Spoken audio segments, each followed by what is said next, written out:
What a great turnout, and we got a lot of people out at camps, and it's camp season, and I didn't know what we would have here tonight, but we still got a great turnout, and I'm just excited. We're launching into a new series, and we're just going to kind of get into the very tip of the iceberg today. We're not going to get into a lot of where we're headed, because we'll have a couple weeks break, and then we'll come back in July, and I'm looking forward to this series. It's going to be profound. It's going to be awesome, and tonight we're just really going to kind of set the tone for where we're headed.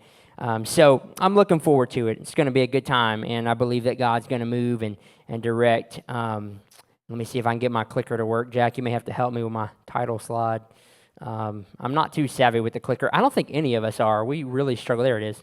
I did it all by myself. Jack is so proud of me. Thank you, Jack. All right.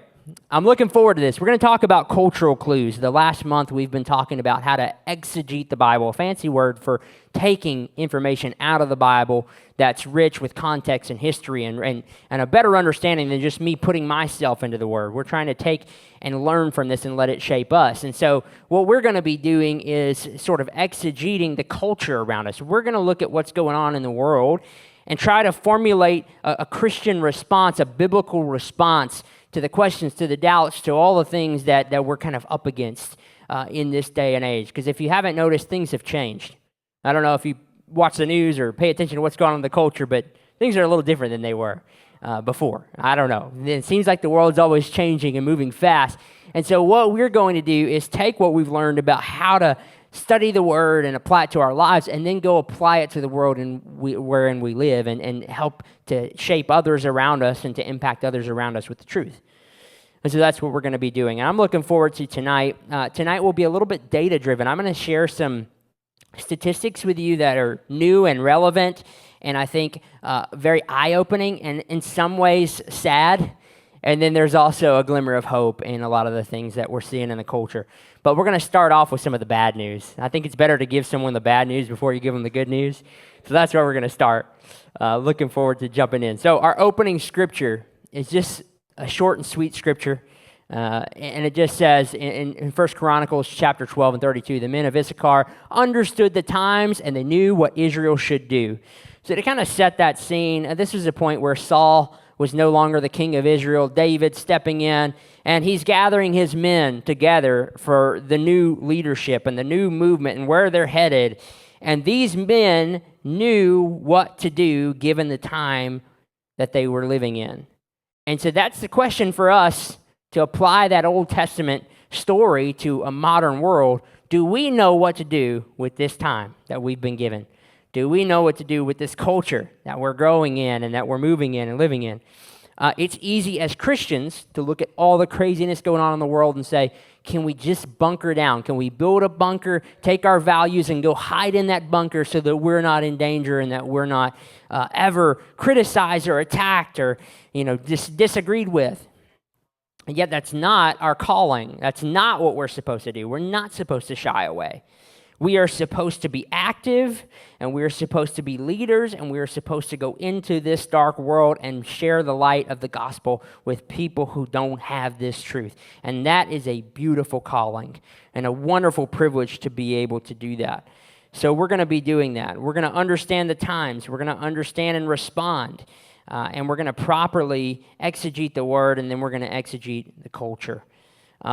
There's a famous person you've probably heard of in novels. His name is Sherlock Holmes. And I brought my little magnifying glass from my library. That's about my best Sherlock Holmes gear that I have. But Sherlock said once, "How often have I said to you that when you've eliminated the impossible, whatever remains, however improbable, must be the truth? Once all the other explanations have been put to the side, what's left is the truth." And so what we're going to try to do in this series is to really take a magnifying glass to our values, to the truth, to the word, to the culture, and learn and maybe think through some difficult things so that we have nothing but the truth left to share with the world. And we're asking other people to do that disagree with us, that have maybe a different set of values. We're asking them to re-examine those things. Have you thought through your faith? Have you truly put your faith under the microscope? Now, I believe in this gospel, and I believe in this Bible. And I have had times in my life where I've been willing to put it under the microscope because I was connected to people who didn't think like me or believe like me, and I wanted to share this with them, but I knew unless I was taking that same criticism and applying it and seeing if this can withstand the attacks that were being thrown at it, that it would be hard for me to ask them to re-examine themselves and their own worldview. And so that's what we're going to be doing. We're going to work on that. And so I really want to talk to you about what I'm going to call the disappearing church. And it's a little bit scary, that scary title, but the disappearing church. There's a book, and I have a copy of it up here, called The Great De-Churching. This book came out in 2023, so it's relatively new. And in that book, the authors put together what they are seeing as far as the American church is concerned. And I want to share something with you, and just bear with me because some of this is a little bit daunting. But in their book, they found that 40 million adults today in America used to attend church at least once a month, but no longer attend. 40 million went to a church on a regular basis, maybe once a month at least, and they no longer attend. For the first time in 80 years, in over 8 decades, there's more adults in the U.S. that do not attend church than those that attend. We're at a pivotal point in history. And the data is showing us that more and more people are walking away from the church. And it's sobering and it's sad. And I'm not just going to drop bad news on you all night. I think there's some hope in all this, and I'm going to share some of that with you in a moment. But we need to first start with this, because it's a problem, and it's something we need to take seriously. We need to address this first. Why are people leaving the church? And it's affected our smaller churches in a really profound way. So a lot of them are closing their doors. 70% of American congregations are made up of congregations that have 100 in attendance or less. So the majority of our churches only have maybe 100 people in their pews, and less than that. 70% of the American congregations in existence have less than 100 people. Only 10% of congregations in America have more than 250 in attendance. Only 10%. It's really unique time to look around, and we've had consistently this year over 300 up to 350 people attending our church on a Sunday morning. It's a pretty cool thing to see and to watch. God is really moving and using this church in a unique way. It's not about numbers, but it is about souls, and so we're trying to reach more and more people that we haven't reached before. And so to see fresh faces, I've been attending this church all my life. I was born and raised here. There are people that I see every Sunday, and I have no clue who they are, and I'm happy about that. That's good, because we're seeing growth and we're seeing revival. It's a good thing. But our smaller congregations are being affected by this. And so if you're a numbers person or a business person, 40 million Americans exiting the church amounts to around $1.4 trillion in annual income. And so according to nonprofit source, the average American gives about 2.5% of their annual income. So conceivably, $24.7 billion per year just left American Christian churches. $24.7 billion just walked out the door. It's not about money, but the church has been a tool to impact people in their communities. I'm so proud of what we're doing for orphans, for Starfish, for all the things that we have going on in our local community, and what we're doing, not just being a church that has Sunday morning services, but really reaching out to others and trying to help others. But as the monetary funds for churches go away and the attendance goes away, the church just doesn't have the same cultural impact as it once had. So we have a serious problem in the American church.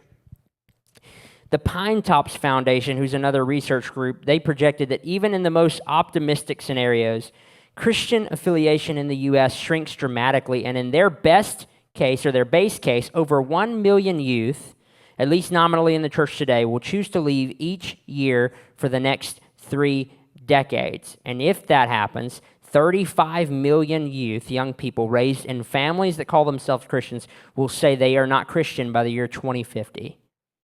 So I know I'm throwing out big numbers, and it's hard to even 35 million, 40 million. That's hard to even picture. It's hard to even fathom. It's hard to get an image of that, but I'm telling you, this is a concern that we should have in the American church. And so it's sobering, and it's humbling to think about. And I've told this story before, but when I was in grad school, I had this really cool professor. He's a priest in England. He's an Oxford priest, and he's very intelligent and all these things. And he came to America, and I was able to sit down with him and have a one-on-one meeting where I got to ask him all kinds of questions. He's a brilliant guy. And we were sitting there talking, and I said, it must be hard for you because you're in the UK, and in Europe, I know it's predominantly a skeptical culture and an atheistic culture there, whereas here in America, we're a lot more Christian. Like we have it's a much more Christian nation. And he was shaking his head as I was talking. He's a lot smarter than me, and he said, "I don't see it that way." He said, "We aren't more atheistic. We're more honest." And the people in Europe that are attending church are not doing so because it's a cultural thing to do. In America, there's a lot of cultural Christians. He said there's a lot of people who go because that's what their family does, because it's part of the culture, it's something to practice, but they're not bought into it the way that we are in a society where we have to defend our faith, or we're constantly attacked and criticized for our beliefs. We have a different commitment to it than many of the cultural Christians who I'm not sure we should even call Christians because they don't truly believe it. They may attend church because it's what their wife and kids do, or they're attending because it's what their parents did, but they're not really bought in. Like if they were to really stop and ask themselves, do I believe that Jesus Christ lived and died and rose from a borrowed grave, that they wouldn't be so sure they believe that. So it really stuck with me because I'd never thought of it that way, and that was a earth-shattering moment for me because since he said that to me, I've looked at things so much differently. I see through a different lens, and now I see that this is true. There are a lot of people who attend church because it's a cultural practice, not because they are committed to the gospel or they really believe this. So it's eye-opening. It's a scary time, and I just want to say this. My generation and those after me get a lot of the blame for what's going on because I know that as you see the younger generation wrestling with questions and things, we see them and you might be thinking they've lost their minds, they've gone crazy, they've completely just abandoned all values and morals and duties and all those things. But I want to tell you something I found that was surprising in this book. There's a statistic that has come out, and this again was written in 2023, that shows us that the baby boomers that were born in 1946 to 64 have left the church in larger numbers than any other group, and they make up 34% of the de-churched population. Now, one of the reasons for that is because more of them were attending church than the younger people in the first place, so when there's a de-churching, a lot of them leave. But it's still something to think about, that maybe we lost the next generation, or we're losing the next generation in a sense because we didn't set that standard for them before. And so, again, I'm not throwing any. I don't want to point fingers at anyone or do anything like that. I just think we all need to take ownership of what's going on in the church and say, okay, what am I doing to shape the next generation? How am I impacting the next generation? Am I living this? Am I living up to my calling? And so the question that you're probably asking as I'm talking through this is why? Why are people leaving? What happened that would make people think it's time for me to leave? There's a lot of data, and there's a lot more to it than this. I pulled a few things that were some of the top of the list things after polls and surveys and things. The first one would probably be the access to information, the internet. A lot of people now will watch church from home, and we have a live stream and we have all those things, but also the access to information that people didn't have before that they have, that opens up their mind to other worldviews that they weren't exposed to before, and so they start to consider, is Christianity true, and is there really a good defense for it? And then so they start to research other things, And of course, there's a big political divide in America in particular. It seems like, we're getting more and more divided over political issues. And so that's caused people to say, well, I don't want to be affiliated with this or that. And so they leave the church as well. And then more than anything, the number one reason that people leave is because they don't feel like they belong. They don't feel connected. They don't feel like they're plugged in. And I think that's why we're seeing growth here, because I'm surrounded by people who genuinely love people. And you truly go out of your way to make people feel included as they come in the door, like, hey, you're a guest here. We're going to treat you like royalty. We want you here. We want to see God work in your life. And I'm thankful to be a part of a church body that does that. Is this the number one reason that people say that they leave? A lot of them say, hey, look, I moved off to college, or I moved off to a new state, and I didn't know anybody there, and I never really got plugged in, and nobody reached out to me. And one of the statistics that really jumped out to me in this book was that over 50% of the D-church, these are people who've left. They were once church, they've left. Over 50% of them said, I would come back if a friend invited me. I would come back, and look, I feel sometimes a discomfort about, hey, would you want to come to church with me? Would you want to? Because we're scared we're going to offend somebody. And I get that. I wrestle with that. I struggle with that. But the data is showing us that they're just waiting on somebody to reach a hand out. And if we don't do that, and I'm talking to myself here, if we don't reach a hand out and say, hey, look, what are you doing Sunday? I got a great church, and if they don't want to come to that, hey, I got an awesome reach group. We just do a devotional at my house. It's a few people getting together. Would you come to that? We have reached so many people through our reach groups, and just inviting them to come to things that they normally, if they wouldn't come to a church service, they'll come to. But what we're starting to find through all this data is the attraction model of church is fading. I love our church, and I love what we do. I love that we have a coffee bar. I love that we have cool T-shirts. I love that we have great music. I'm proud of all those things. Those are good things. They're not bad in and of themselves. But what churches have done, and you'll notice this, you can go down the street, and there's plenty of churches all through our area where you can go, and they have coffee bars, and they have cool shirts, and they have good music, and they have all those things. But where we are losing people is if we have all those things, but we don't have strong teaching, strong prayer, something that really stands out, that's not just, hey, we come together, we sing a couple songs, we leave, we go home and get back to normal. People are looking for theologically rich churches. They're looking for doctrine. They're looking for teaching. They want to learn. People want to they have so much access to the internet. They have so much access to information, and if we're not providing something to counteract that, and we're not teaching truth, then we're going to lose them. So it's just something to think about. These are just some things that have come up in the data, and so we got to think through this. It's no accident that this church has grown in the midst of all that, because I love that we have a balance. We have great teaching in Reach U. We have great services on Sunday, but we also have people who are sitting on these pews today that you make an effort throughout the week to connect with people, and that's why our church is growing, because you have made the initiative to go out and connect. If we didn't have you doing that, we truly would feel it. If we didn't have people that were loving people Sunday through Saturday, we would feel it. We would feel that emptiness.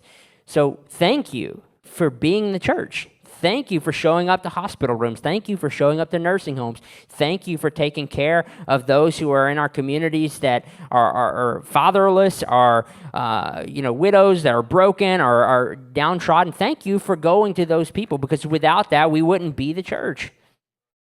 And so I'm thankful for that. But over the next few weeks, we're going to focus our attention on talking and addressing those who have deconstructed their faith due to doubts, concerns. And you guys know that's kind of my soapbox, so we'll talk about some of those things. In a couple weeks, Brother Breyer is going to be teaching in here, and I'm looking forward to his lesson. He's going to be talking about how to have conversations, how to ask certain questions that really pry in, because we're always on the defensive, and we're so quick to tell everybody what we believe. Have you talked to your neighbor? What do you believe, neighbor? How did you come to believe that? Ask them some probing questions. We're so quick to go out and say, hey, here's what I know, here's what I believe. Ask that person and listen to that person. And we're going to talk about how to have those conversations in our next lesson. But I want to talk to you about a new normal, and that's what we're living in right now. We're living in a new normal. having a baby has changed my normal.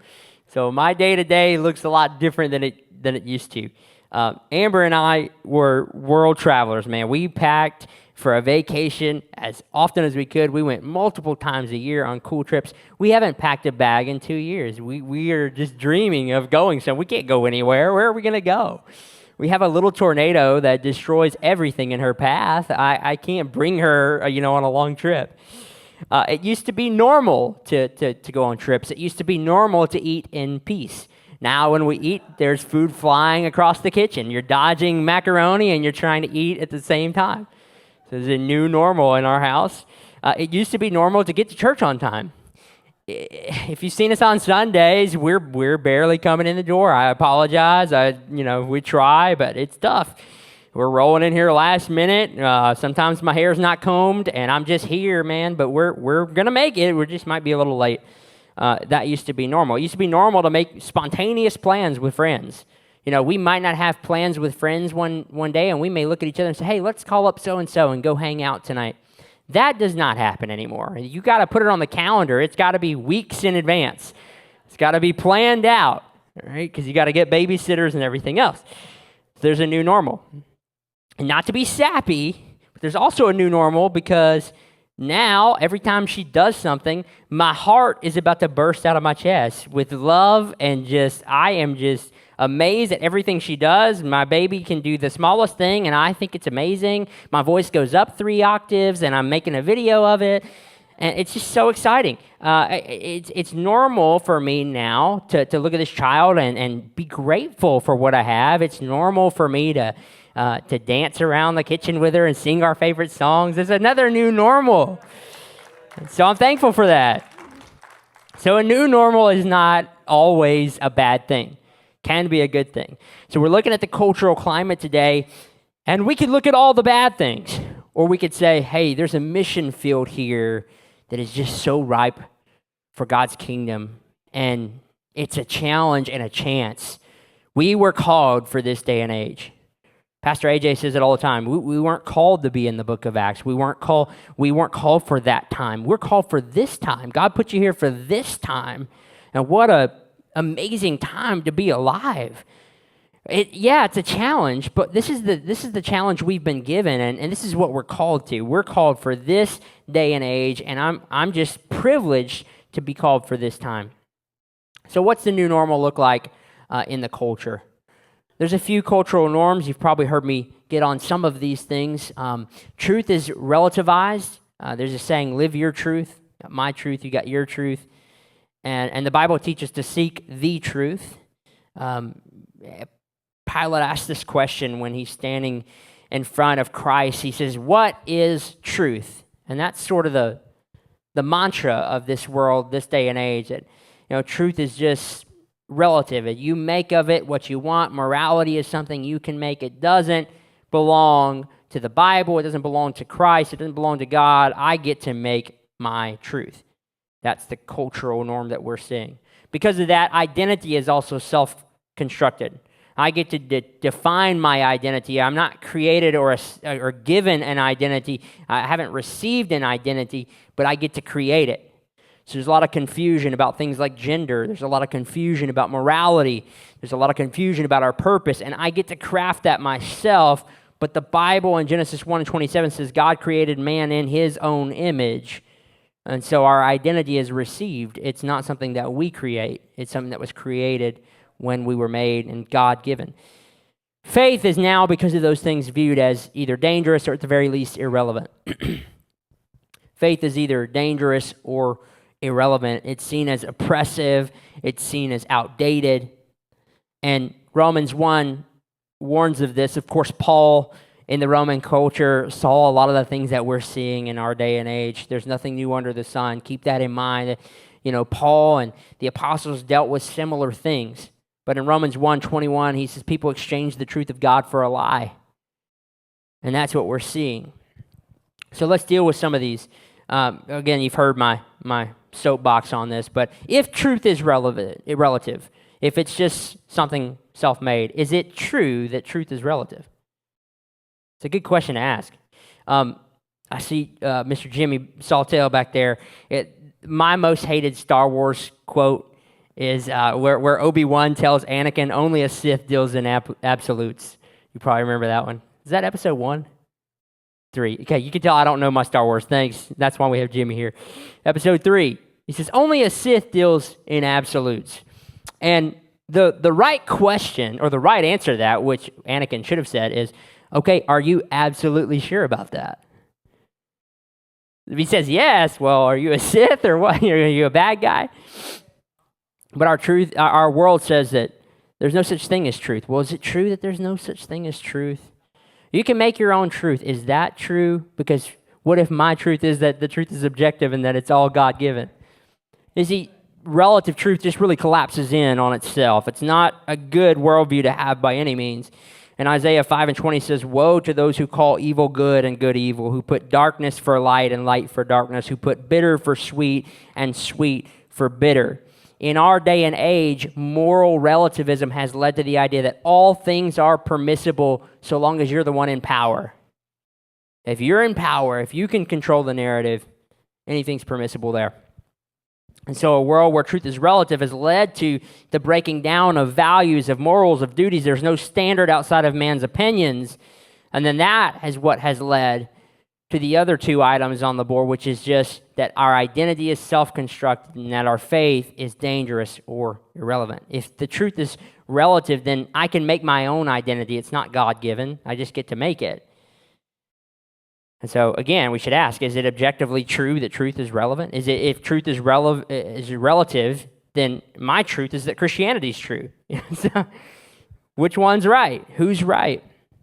So you can see when truth becomes relative, it becomes meaningless. And then when life is meaningless, it becomes worthless. Why are so many people depressed? They don't have meaning anymore. There's no meaning. What am I living for? If I create meaning, if it's all from me, then it really doesn't mean much at all. It's just a fabrication. It's a fiction. It's something I tell myself to get by.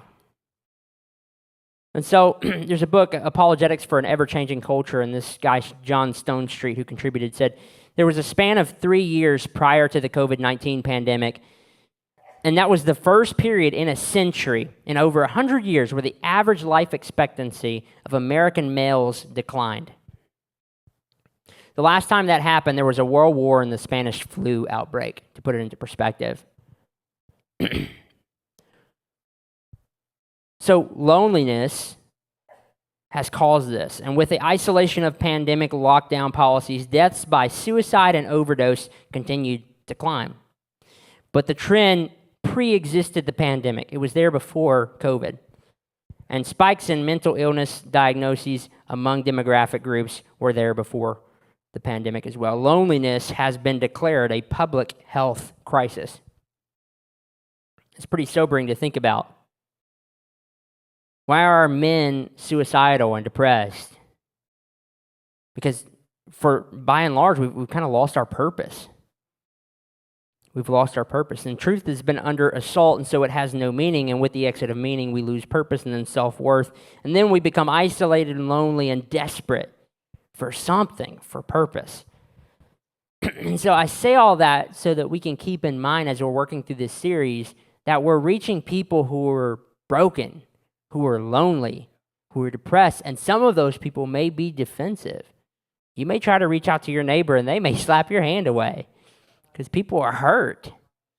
And when they're hurt, they learn how to defend themselves by getting more isolated. And so don't be surprised that we live in this world where people are wounded. People are hurting. Keep that in mind as we try to share the truth that it's not about winning a debate or an argument with my neighbor. It's about reaching into their brokenness. I've got to share the love of Christ with my neighbor. And to do that, I'm going to have to address brokenness, and we're going to have to build relationships with people, and we're going to have to earn their trust. So there are new norms in evangelism because of this. The way that we reach the people around us is changing. So despite those statistics I showed you, this might give you a little hope. In October of 2022, the Barna surveyed over 2,000 adults, 3 out of 4, 74% said that right now they want to grow spiritually. Additionally, the same proportion, 77% said that they believe in a higher power. And nearly half, 44%, said they're more open to God today than before the pandemic. It's pretty amazing to think about. There are a lot of people in our world that are saying, I want something spiritual. Maybe I've left church, but I want, and of course that's led to some pretty crazy ideas out there in the world. People are seeking spirituality outside of the gospel, and they're going other places. But there are people who are spiritually open around us, and we need to take note of that. And so that's pretty interesting. So overall, 80% of Americans say they think there is a spiritual or supernatural dimension to the world. And 11% said that they don't think such a dimension exists. So the minority of people would say that the material world is all there is. The majority of people would say there's something supernatural at work. Pretty interesting. So I thought this was neat too. There's a spiritual hunger rising in the U.S. Out of Gen Z, 73% want to grow spiritually, believe that there's a supernatural dimension, 83% believe, 77% in a higher power, and that goes on and upwards. And then our boomers who left, again, these people are saying, I believe in God or a higher power, and I am interested in something spiritual. So just a couple of statistics to show you that even though people have left the church, they are still open to the faith, and that's why we have this ripe field for the harvest that we need to go into and share the gospel. So we're going to do that, and we're going to be talking about how to do that over the next few weeks. But again, as I mentioned earlier, over 50% of these people said, I will entertain coming to church if my friend would just invite me. If my friend would just reach out. If I knew somebody there. Nobody wants to go to a church where they don't know anyone. People do it, and I commend everyone who's done it, but people want to go where they have at least somebody that they know that's a familiar face. So it's up to us to go say, hey, look, is this something you would consider? If not, would you consider coming to my Reach group? If not, would you consider sitting down, just you and I, over coffee and having a Bible study? Because sometimes it starts with small steps. And so we got to be willing to walk with people in those small steps. There is a need to belong. There is a spiritual hunger in the world, and it's up to us as a church to reach out. And so we're going to give you some intellectual tools to do that over the next month, but I just wanted to start with a window into the soul and see what's going on in our world. So what does that look like for us as we evangelize? Well, we're going to have to be relational, not confrontational. We're going to have to be, and of course I spelled relational wrong, the English major up here. We're going to have to be relational and not confrontational. Our job is not to go out and confront everybody and smack them over the head with the Bible. You're going to have to build a relationship first and foremost. Stories are going to speak more than data. I love data. I'm analytical. I want to share with them all the knowledge as to what the evidence for the Bible and all those things. But sometimes just telling your testimony in a postmodern world, that's what they need to hear more so than anything. They need to hear your experience. Because keep in mind, postmodernism has taught that your experience is everything and that, you create your own truth and all this stuff. Well, use that for your advantage. Tell your story. Tell your testimony. Tell your experience. Hey, this happened to me. People gravitate to stories. Why do you think Jesus taught primarily in parables? Now, if it were up to me, I'd put charts and data and all this stuff on the board, but Jesus would sit there and tell stories, and that would invite people into the faith. And if they're analytical, then you can get to the data. But let's start telling our story. Let's start with that first. Questions seem to be more effective than monologues. Again, what do you believe? What do you think? Sit down and listen to somebody. What happened? Why did you leave the church? If you could change one thing about the church, what would it be? What happened to you? And allow people to tell you their story. That's how you're going to earn trust and be able to speak into their life. And then, of course, embodied faith is always going to be better than arguments. I can win a lot of arguments with people and not win them to the faith. But when they see you living a Christian example, that's what's going to speak to them more than can you argue them into the faith. Do you live this? Because again, you can make a great case for Christianity, and if you're not living it, they're going to see that and they're going to go, well, he's not really bought into this, so why should I buy into it? So that's important. Embodied faith is going to be better than arguments every day. 1 Peter chapter 3 says, but in your hearts you revere Christ as Lord. Always be prepared to give an answer to everyone who asks you for the reason of the hope that you have. But do this with gentleness and respect, keeping a clear conscience, so that those who speak maliciously against your good behavior may be ashamed of their slander. In other words, live a life of example for people who are having questions or having doubts. So finally, why do we need the church? Why is it important that people go to a church? I think there's a lot of reasons. I've lived through it, but a lot of people say, hey, look, I'm spiritual, I'm open, but I'm not interested in attending an actual church. Well, Hebrews chapter 10 says, let us hold fast the confession of our hope without wavering, for he who promised is faithful. And let us consider how to stir up one another to love and good works, not neglecting to meet together, as is the habit of some, but encouraging one another, and all the more as you see the day drawing near. In other words, we need each other. How many of you have been through something really difficult and the church showed up? Yeah, we've been through tragedy, and never have I felt closer to God than when I've seen the church body show up for me and my family in dark times. And it speaks to where we're at as a culture, that people just don't have community anymore, and yet they're dying for it and hungry for it. And so we need to make a place for community. We need each other. And I have people outside of these four walls that I connect with, but there's something beautiful about the fact that we can be in a room and I'm surrounded by people who you may not think like me, you may not have the same hobbies as me, but we rally around an eternal calling. That's what brings us together in this room, is our eternal calling, and that's beautiful. That's unique. That's unique to the church. So keep that in mind. This was written again to the Jewish audience. They were in Rome. They were probably having a hard time meeting. They were often under persecution, and yet he's saying we need to meet together. We need to assemble. We need to gather together. We need each other. We are the body of Christ. And so we're going to have to do that. And again, knowing what we know about the culture and the statistics and some of the data that we see, most people are saying, hey, I want to belong to something. I want to be a part of something. I feel isolated. I feel lonely. And so I need something to be a part of. And that's where the church comes in, is we can reach people and we can bring in a spiritual element to their life that they don't have right now, and a community to be there for them when things get difficult, when life gets hard. And so I want to wrap up just a few final thoughts, just in conclusion.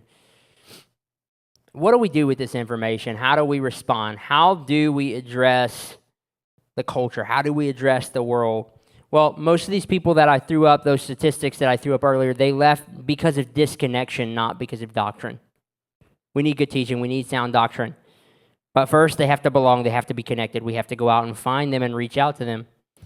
And so Romans 12 commands us to practice hospitality, love one another with brotherly affection, outdo one another in showing honor, do not be slothful in zeal, be fervent in spirit, serve the Lord, rejoice in hope, be patient in tribulation, be constant in prayer, contribute to the needs of the saints, and seek to show hospitality. So we're going to have to do that, and that's what we do as a church, and I'm so proud of our church for doing that. It's one we're continuing to see people find Christ in this community because we're being hospitable. We're reaching out to others.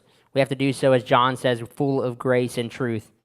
You can have the truth, but if you don't have grace, you're not going to reach people. We have to have grace and truth working together.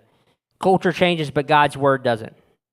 Matthew 16 and 18 says, I'll build my church and the gates of hell will not prevail. And that's our calling. We are not going to change biblical truths or compromise on biblical truths, but we are going to love those around us who need to hear the truth. We're going to do so in a way. And look, there's going to come some times where you share the truth and it's not received. That happened to the greatest men in the Word. We read testimony and story after story of apostles who were chased out of towns and imprisoned and persecuted for their beliefs. And some of them, I would imagine, are much better teachers than I ever could be. And yet, They didn't always convince their listeners. There's a king that said to Paul, "You almost had me convinced. You almost did it. Your argument was almost clever enough to just make me believe in this Christ man that you say is God." But he didn't convince him. So we cannot compromise, but we have to continue to love others and reach out even when it's hard, even when it's difficult. And so that's what we're going to do. So are we aware of the shifts around us? Are we seeing what's going on in the culture, and are we ready to engage it? Next month, we're going to start talking about how to actually do this, how to put this into practice. Are we living out the gospel? Because that's first. You can be brilliant, but if you're not living this, people will catch on to that. Look, we're all flawed. We've all failed. Every one of us has failed. There's probably been a time in your life where you've had to apologize to someone because you let them down and disappointed them. And we're broken people. But what matters is that we're constantly growing and changing, and then we're not bought into just the same bad habits every day and living a life that's not pleasing to God. Because if we're continuing to do that, people are going to start to realize and take note that, hey, you're not completely bought into what you say you're bought into. So Colossians says, walk in wisdom toward outsiders. Let your speech be gracious. It says in chapter 4, verse 5, that your speech should be seasoned with salt so that you know how you ought to answer each person. So salt has always been used to prevent decay. And what I think Paul was getting at here is that our speech should be pure and truthful and upright. We should not be speaking death. We should be speaking life in our speech. So when we go out into this world, we've got to speak life. We've got to speak the truth, but we've got to speak life. There's so much negative around us.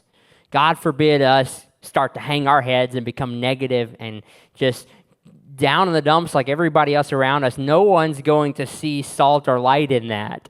If we're just as miserable as everybody else at the grocery store, no one's going to ask, where do you go to church? Because I want to go there.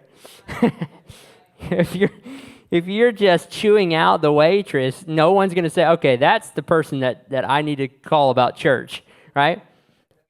That's not going to be effective in reaching the world. We have to live up to a different standard.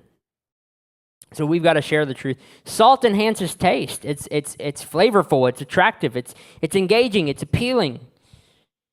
But also, it's as regarding our speech, it should be winsome, wise, and apt for the moment. We've got to speak with some wisdom and some readiness.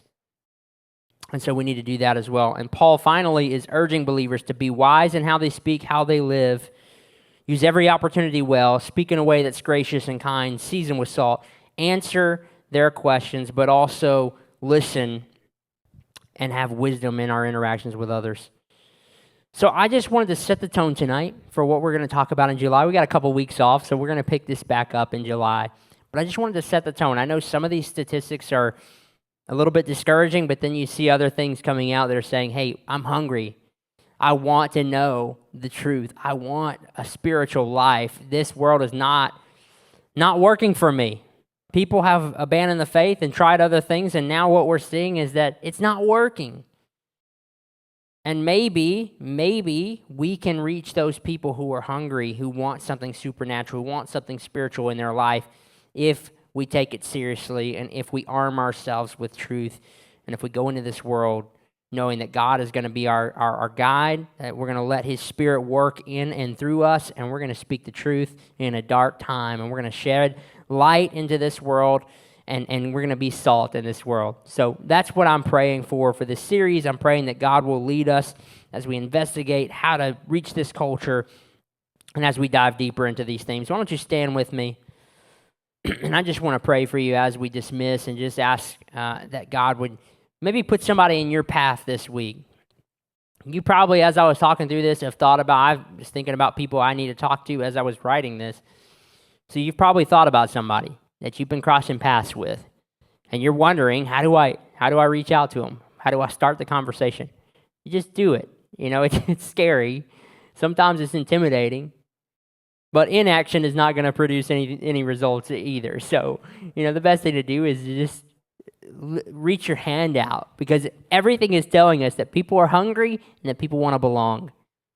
So if that's the case, then we have a field that's ripe for the harvest. So it's up to us to go out and to share this word and to do so faithfully. So I want to pray for you as you leave, that would be on your mind and that we would reach out to somebody that needs to hear this truth. Let's do that together. Father, thank you again for this night. You've been so good to us, Lord. I thank you for this awesome church body. Yeah, there are people in this room who have just served you so faithfully. They're looking out for their neighbors. They're looking out for those who need a hand up, who are struggling, who are down. And God, I just thank you for that. I thank you for every servant in this room that has had a servant's heart and the willingness to just go out and reach other people. And I pray that as we leave here, that we'd all have that heart, that we'd all reach others, that we'd all look for those who are hurting and who are broken, and that you'd put a burden on our heart to reach someone who is just lonely and isolated. God, put them in our path and give us the wisdom and give us the words to say, and let us live a life that's beautiful, that's loving, that shows your glory, that points back to you. Give us strength to do that. Even on hard days and difficult days, let us smile. Let us reach out to those who are hurting. Even through our own pain, help us to minister to others, God. And I just thank you for what you're going to do. I trust and believe in you. I trust your word. I know your promises never come back void. And so we know, God, that you're calling us to revival. And so we're going to walk in that, and we're going to trust in you. And at the end, you will get all the glory and the honor. Nothing we do is of our own might or our own strength, but all the glory is yours. And we thank you, Father. You've been good to us. We give you all the glory, honor, and praise. It's in Jesus' name we pray. Amen. Amen. Thank you for being here tonight. I love each and every one of you. Let somebody know you love them.